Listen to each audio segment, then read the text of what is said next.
Thanks to everyone for joining us today on the ScaleX stage. On this talk, we're going to be focusing on how innovation and pivoting the direction of your business in the face of adversity is necessary to survive and overcome obstacles of growth.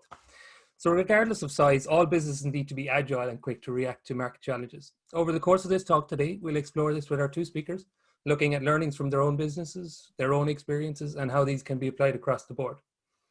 So joining me on the panel today, we have Jean-Christophe Tauney-Bucalo, who's the Chief Commercial Officer at TravelPerk, and we have Saranya Babu, who's the Senior Vice President of Marketing at Wrike. Thanks for coming on, guys, and welcome to the stage. Thanks. Thank you, John. So just for people joining us, if you do have any questions that you think of throughout the event, please jump over to the ScaleX live chat room at the end of the panel discussion. Our panelists will be available for the next 15 minutes to answer any burning questions you have. Perfect. So without further ado, before we get into the questions, could we just get a brief intro from the both of you? JC, I'll start with you. Thanks, John. So JC, I'm the Chief Commercial for TravelPerk. We are the world's largest business travel platform, based out of Barcelona, but actually most of our customers are in the US, UK, Germany, and so on. And as you can guess, business travel has gone through an interesting time recently. So we have remained very aggressive in the good sense of it during this period. So we have probably a specific take on how to use this period as an opportunity. Okay. Saranya? Hey, everybody. Thank you for joining us in this session. Hey, John. Thank you for having me here. And hi, JC. Nice to meet you. So I'm Saranya Babu. I'm the SVP of Marketing here at Wrike. Wrike is a leader in the collaborative work management space. So what we do is we basically automate your workflows and give you one platform where you can plan your work, manage your work, and track your work. And we have customers across 140 countries. We're headquartered in San Jose. And so during the the whole downturn or the pandemic, we also had to quickly shift gears. So there's a lot that we learned through this. And so I'm happy to share my experiences here today. Cool. Thanks, guys. Welcome. So sticking with you, Saranya, and just with what you said there, a lot of people are finding over the past 6 months that their solutions or products are no longer viable in the current pandemic environment. Have you seen the same issue for products or solutions in your companies, and how are you working to counteract it? So in our space, actually, we kind of saw the opposite trend because with with this pandemic, a lot of as you know, the many companies are have been in many countries, right? People have been asked to work from home, right? So there's been a lockdown, shelter. We call it shelter in place here, but because of the mass or large scale remote working, right? Now that people are not able to go to the offices and have those real-time conversations, in-face meetings and hallway conversations, coffee meetings, desk visits, right? Everything is remote. So what we saw is actually a huge shift towards digital, an acceleration of digital transformation within companies. So companies where previously they had either never considered a digital workplace, right, or a platform for work, because everything was very in face-to-face and physical, they had to kind of quickly equip their employees to work remotely, which means it increased the need for platforms like, as you know, Zoom and Microsoft Teams and Slack. But that's only the first step, right? Once you get people communicating, you also need to get them to work. So definitely we saw a shift towards that. And so we either saw, people for the first time considering something like this, or what used to be a nice to have became more of a need. And so we did see that shift for the positive in our space. Yeah. And JC, yourself? It has been an interesting time because first there was the shock. So we lost within a week 98% of our revenue, which I don't wish to anybody. So first there was the shock. then there was actually at the same time as the shock, it was extremely busy because I don't know if some of you were traveling at the time, but a lot of you, if you were traveling, you got stuck somewhere. So we did a lot of repatriation. We did a lot of help also actually for the government to like bring people from one place to another. So we did a lot of things where frankly, we didn't really make money out of it, but that was just the right thing to do for our customer and the right thing to do for the society. That's what we did in step one. Then we like step back from it and we're like, okay, what's happening now? So then there were two conclusions that we drew. The first one is business travel will come back, albeit smaller, but it's a $1.4 trillion market. So even if it's 20% smaller, it's still more than big enough. And however, what will happen for sure is it will come back differently. And so what we did over the past couple of months is we acquire a company, Albatross, that does duty of care. So they inform you about the risk when you go somewhere, which, as you can imagine, is very topical, but we think will remain very topical. We did partnership with companies like ISOS for the same reason. So we basically had a look about our offering and how do we prepare our offering to the post-crisis. So we had a plan in the kind of during crisis, but for us, it was even more important to invest, especially in research and development, to make sure we have a relevant offering after the end of the crisis. Right. So speaking on the market part there, a lot of people say that there's a gap in the market, but there may not actually be a market in the gap. How are you making sure that your product or the solution that you want to pivot to is viable in the market you're in? I mean, in our case, it was quite simple. Is because people were desperate for it. I mean, we did, granted, I mean, we have the chance, and I think it's the same for everybody on this panel. We have the chance to be relatively large. So every time we want to test something, we have tens of thousands of customers that we can just call to and say, does that make sense to you? Is that what you actually are looking for? So that, granted, that does help to make sure that we have something relevant. The hardest part, honestly, was not this, because it's pretty obvious that what people are looking for now in business travel is certainty and service and risk management. That's not the hardest part. What's very hard, and we have probably been the only one to do it on our market, is to remain aggressive, to remain motivated in this period where it will be much easier to hibernate, but that will be the biggest mistake. Because it's in a period like this that leaders are built. It's in the 2000 that Amazon was built. Not in 2003, not in 2004. It was during the crisis that they became a leader.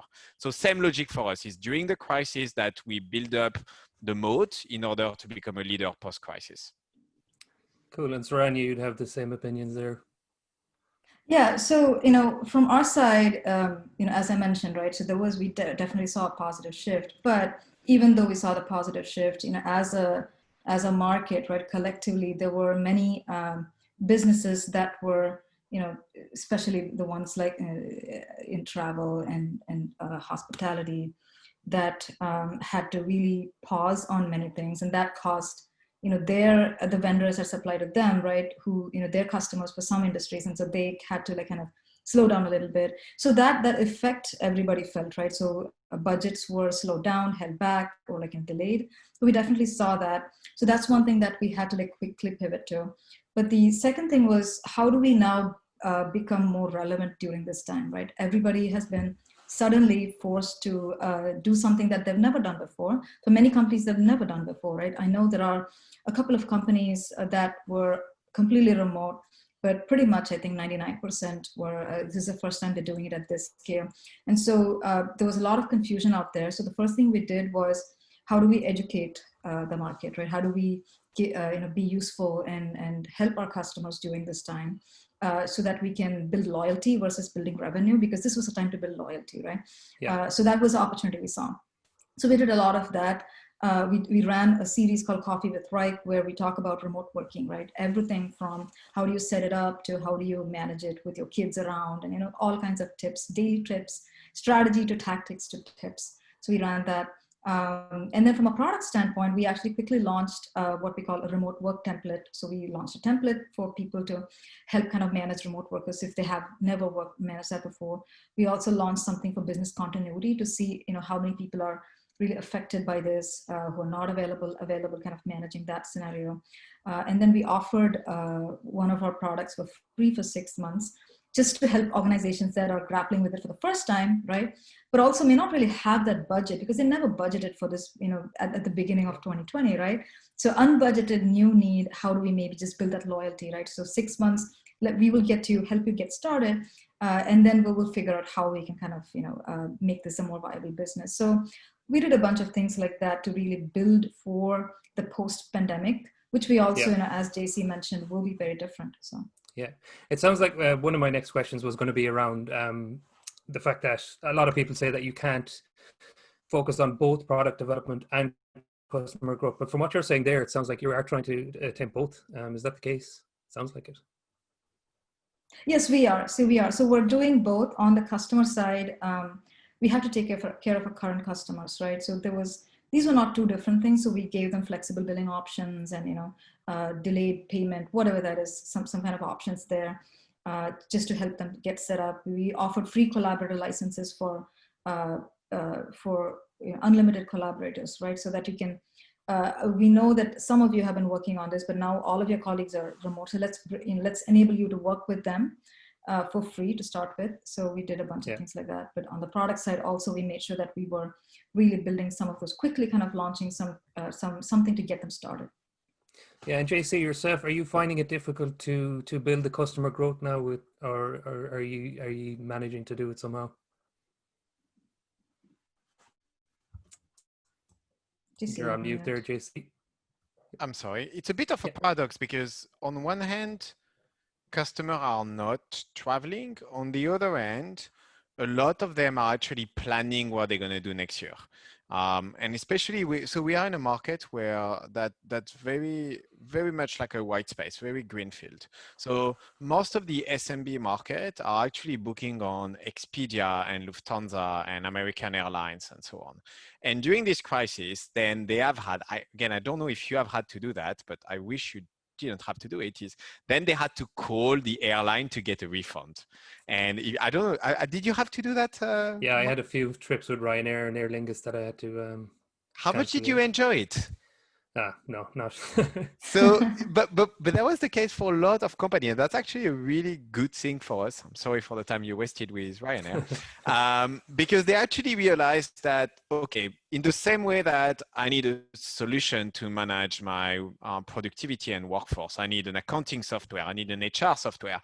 Fine, I'm spending 100K, $1 million a year in travel. I can't have everybody booking on Expedia or Lufthansa directly because as soon as there is an issue, then there is nobody. And my traveler who have an actual job to do now have to go and try to get a refund by themselves. So we actually didn't struggle in customer acquisition. We still do really well in customer acquisition, but they don't necessarily yet kind of manifest in very high volume because actually people do travel at the moment. Most of our customers are traveling. They are just traveling way less than they used to. And they travel mainly domestically, so much shorter trip and so on. So again, it's a lot about the mindset because we remained very, very aggressive in the good sense of it. The customers felt it and we could continue to acquire customers. Cool. So I just want to park if I can, park the pandemic for a little bit and just talks about some of your other experiences. Yourself, JC, you have a lot of experience in the early days of startups and companies that were scaling quickly. Was there anything you found that people focused too much on at the beginning or something that they should have focused more on instead? Yeah, so I worked at actually different stages in companies, right? I worked for a company that I started at 60 employees. And then I worked for companies like Dell and Cisco, which is 100,000 employees, right? I've also gone through acquisitions at different stages where you kind of really see the transition from one stage to another. And one thing that I've seen is what works at one stage in a company simply does not work for another stage in a company, right? So when you're scaling, so if you're focusing on companies that kind of start out and they're really kind of scaling, I think they tend to focus, and rightly so, for very good reasons, they tend to focus on, surviving, right, through another month and through another year, right? So there is a lot of what I would call by the Pareto rule, not even 80-20, right? I'm talking about like 95-5 type of thing, right? Let's do the things that have 95% upside, and then like you completely ignore everything else, and you're like kind of very focused on growth, and you're very focused on building that business, right? I need product market fit. That's extremely important, right? I need to build some revenue very, very quickly to make sure that this is a viable business, because you also have to sustain that scale. So that's what you tend to focus on. And sometimes it kind of goes a bit longer than it should, because then, as a company grows, it kind of becomes another company, right? It becomes a different company, right? And you have to do different things. But your initial success is good while it's good, and then it becomes a bad thing, because that's what keeps you from thinking about the next thing, right? Like of disrupting yourself is a very hard thing to do, right? Because I see that at every scale in a company, at every scale, what brought them to a point kind of gets people used to that. And hey, we used to do things this way, it worked, right, all the time. And so I've found that to be the hardest thing, to unlearn your lessons from your prior success. Yeah. And to really relearn and treat this as a fresh, clean slate, and think about what would work for the next stage. And sometimes that means giving up on some of those successes you had. Is a very hard thing to do. Was there anything you found that people focused too much on at the beginning, and something they should have focused more on instead? Actually, so let's probably start by probably the one people focus a little bit too much on, and I might be a little bit contrarian and almost controversial with it, is people focus a little bit too much on long-term strategy, especially at the beginning. And don't get me wrong, there is a time and place to do it. Absolutely. When you're a scale-up and you do a couple of 100 million a year, cool. Focus on your due diligence, focus on your audit, focus on your long-term strategy, on your moat, on everything you want. Bring on all the buzzwords you want. At the beginning, a lot of startups will make it or break it depending on how well they execute operationally. The operational excellence is probably more likely to determine whether or not they're going to make it more than anything else. And sometimes they just forget the details. For example, in our market, a lot of companies actually didn't make it because they didn't really do the travel management side, so the travel agent, customer care side really well. And if you get poor support, it doesn't matter how good is the platform, you're going to leave. And if you have high churn, you're not going to raise money. So I think that's one that people probably over-focus. And the one that I feel people under-focus, and it's hugely underappreciated, is they recruit their friends. They recruit people that look like them, that they want to have a beer with. I mean, don't get me wrong, I love my colleague and I love having a beer, actually many wine because I'm French, but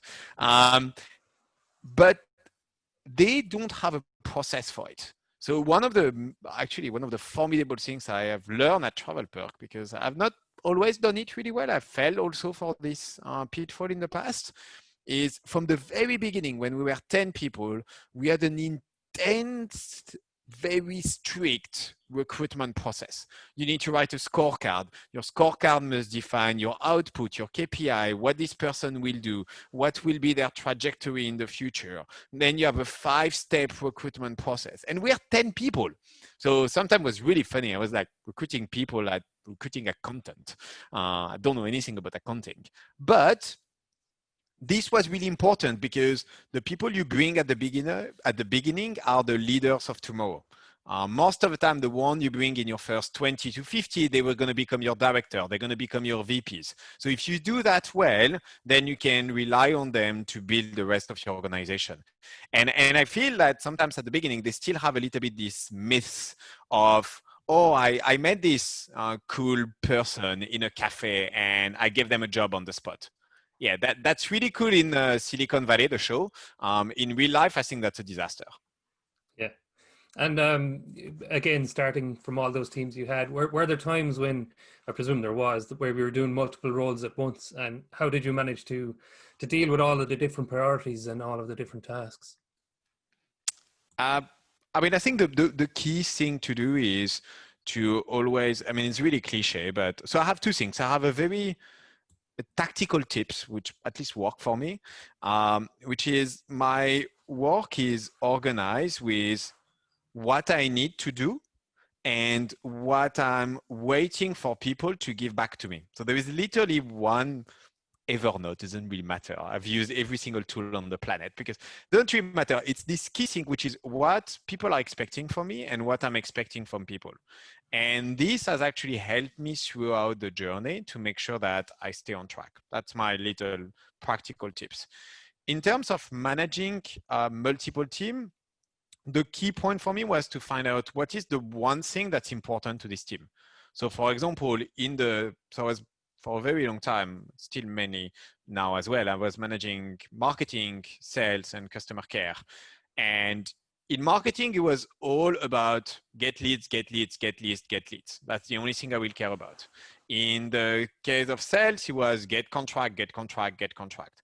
Customer care was CSAT, CSAT, CSAT. So I will look at other things, but when people will tell me, oh, I'm working on this new CRM system, I will just listen from one ear, just never tell them that. But then suddenly they will tell me oh, we are a little bit behind on target. I will whoop, whoop, whoop, whoop. What did you say? And I think this was a key point for me, was having this one metric per team so that you kind of, the key saying, make the difference between the noise and the signal. That was kind of the way. There is a lot of noise at the beginning, especially in startup. And so I was always trying to look for the signal, which is, in this case, was top of the funnel conversion satisfaction. Yeah. Well, Saranya, just there a minute ago, you were talking about the startups and the pace of it. And you've been working in your field since both of you have been working since the early 2000s. In my few years of working in tech, I felt the speed of change to be accelerating year on year. Has this always been the case, and how do you keep up? You're on mute there. Yep. Yeah, so it's really, I think the pace has accelerated, and it's kind of looked like an exponential curve, right? Back when I started in 2000, I started to work. I was actually a software engineer. And there was no such thing called Agile, right? Everything was waterfall. Our release cycles were 2 years, right? We would have 6 months to 2 years, and we would work on the perfect architecture, the perfect plan, the design. Everything was done that way. And then I think with, as you mentioned, JC, with with that crisis in 2000s when the whole cloud movement started, and then that became a big thing, and with that came some changes, which I think triggered a lot, basically changed the market, right? What happened was the change was people were able to make changes in a continuous fashion, right? Continuous integration, continuous deployment. So you were able to launch a whole new company in three to 6 months, right? That was unheard of before. You were able to launch features. Now, you can see people launching features every week, right? Or even every day, because small things keep coming out. And so with that pace of change, what happened was the number of technologies increased. So markets became super competitive.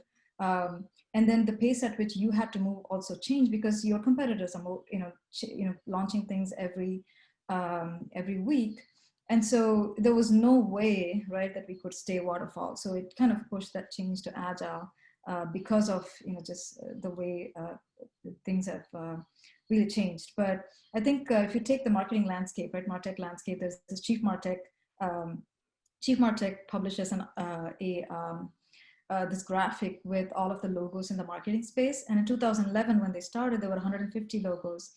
And in 3 years, it became 1,000. And then in the next 3 years, it became 5,000. Now it's 8,000 logos in there, right? So you can see how it has exponentially, I think, increased in the last decade, for sure. All right, guys, I think we're at about time there. That was great. Thanks for joining us on the show today. And just for anyone who's tuning in, as a reminder, we will be over in the chat room, the ScaleX live chat room at the end of this, just in the next couple of minutes. Our speakers will be there for 15 minutes to answer any questions you have. Guys, thanks for joining us.